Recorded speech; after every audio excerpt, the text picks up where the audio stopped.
Kisah Nabi Syits, Nabi kedua setelah Adam, dapat menjadi cerita yang menginspirasi bagi umat muslim. Nabi Syits adalah seorang putra Nabi Adam dan Hawa yang meneruskan wasilah kenabian di muka bumi setelah ayahnya. Bisa dibilang, Nabi Syits adalah nabi kedua setelah Adam. Nabi Syits termasuk guru Nabi Idris, yang pertama kali mengajarkan baca tulis, ilmu falak, menjinakkan kuda dan lain-lain. Dalam kitab Qasas Al-Anbiya, sebagaimana diceritakan Salim Umar Alatas disebutkan, Nabi Adam sempat menderita sakit selama 11 hari sebelum wafat. Saat masih sakit, Nabi Adam berwasiat kepada Syits untuk meneruskan wasilah kenabian.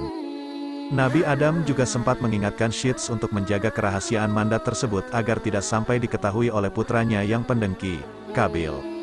Menurut Ibnu Abbas, Syits dilahirkan ketika Nabi Adam berusia 930 tahun. Syits terpilih menjadi keturunan Adam yang menjadi nabi karena memiliki kelebihannya di segi kecerdasan, keimanan, ketakwaan dan kepatuhan dibandingkan dengan semua anaknya saat itu. Nama Nabi Syits memang tidak disebutkan dalam Al-Quran dan tidak termasuk dari 25 nabi yang wajib diimani. Namun, kisahnya dari sejumlah riwayat tentu memiliki banyak hikmah yang dapat dipetik. Kisah tentang Nabi Syits salah satunya terdapat dalam Qasas Al-Anbiya dan disebutkan bahwa ia menerima perintah dari Allah dalam 50 suhuf. Kisah awal kelahiran Nabi Syits sendiri memang bermula dari peristiwa pembunuhan Qabil terhadap Habil. Qabil bisa disebut sebagai awal mula angkara murka di muka bumi setelah Nabi Adam diturunkan ke dunia. Setelah Adam mengetahui Habil terbunuh, selama setahun dia tidak tertawa dan tidak bergaul dengan Hawa, maka Allah berfirman kepadanya, "Hai Adam, sampai kapan tangisan dan kesedihan ini? Sesungguhnya aku akan memberikan pengganti dari anak itu untukmu dengan anak yang terpercaya dan akan menjadi nabi, dan dari keturunannya akan kujadikan para nabi hingga hari kiamat. Tandanya adalah dia akan dilahirkan sendirian, tidak mempunyai saudara sekandung.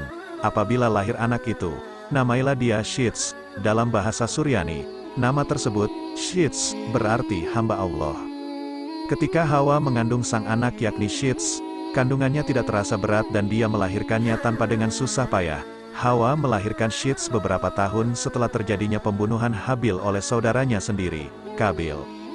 Sebelum Nabi Adam wafat, Syits menerima beberapa wasiat dari ayahnya termasuk perintah untuk memerangi Qabil yang durjana. Nabi Adam memberitahukan Syits tentang akan terjadinya topan dan kehancuran alam. Selain itu diajarkan pula kepadanya tentang waktu-waktu ibadah dalam sehari semalam. Dikeluarkan juga seutas tali dari sutera yang memuat gambaran tentang para nabi dan orang-orang yang akan menguasai dunia. Tali tersebut diturunkan kepada Adam dari surga dan diberikannya kepada Syits untuk dilipat dan disimpan di dalam tabut, sejenis peti, yang harus terkunci. Adam lalu mencabut beberapa lembar rambut dari janggutnya dan meletakkannya ke dalam tabut sambil berkata, "Hai anakku, ambillah rambut-rambut ini, dan bawalah bersamamu ketika menghadapi urusan yang penting. Rambut-rambut ini akan membantumu mengalahkan musuh selama masih ada bersamamu. Apabila engkau melihat rambut-rambut tersebut memutih, maka ketahuilah bahwa ajalmu telah dekat dan engkau akan meninggal pada tahun itu." Kemudian Nabi Adam mencopot cincinnya dan memberikannya kepada Syits serta menyerahkan tabut dan suhuf yang telah diturunkan kepadanya. Adam berkata, "Wahai anakku, perangilah saudaramu, Qabil.